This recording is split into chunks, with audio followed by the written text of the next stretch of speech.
So if you're like me, you went into this movie anticipating Chadwick Boseman to say, "And get this man a shield." Well, I'm sorry to say, but it doesn't happen in this movie.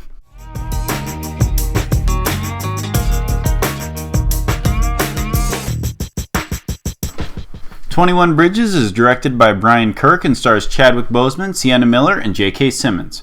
21 Bridges is the story of a detective named Andre Davis, played by Boseman, who finds himself in a race against time to take down the men involved in a police shooting that took the lives of multiple police officers. So how is 21 Bridges? Well, let's start off by talking about the good.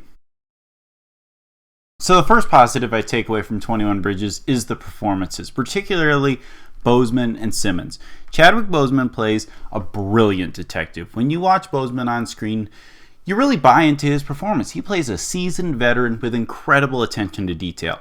When he enters a crime scene, he's just able to piece together how the events transpired in a really realistic Sherlock Holmes type way.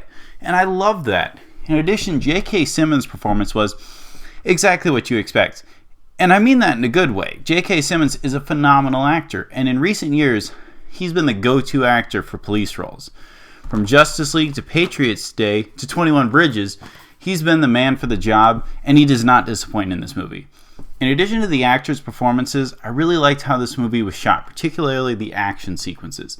The action sequences are very well grounded in reality and shot in a way that really captures the intensity. When a shootout is going down, the camera places you right in the action and makes for some great sequences. With that said, I do have some negatives, so let's get into the bad. So my number one negative with this movie is how little the script fleshes out the characters.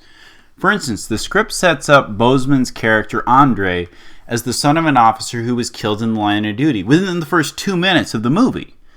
In addition, during the movie, a lot of officers whisper about how Andre is a bit of a loose cannon, and he's kind of one that shoots first and asks questions later.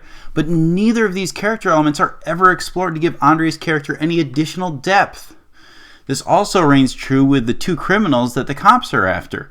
The script establishes that one of them is this murderous, bloodthirsty criminal, and the other is more compassionate and is actually pretty disgusted with what he's done. But again, this never is really explored any further to give the characters any additional depth. Another negative I have with this movie is how the plot twist was handled. And I don't take issue with the plot twist necessarily. However, in order to reveal the twist, it does involve a lot of on-the-nose exposition dump that halts the pacing.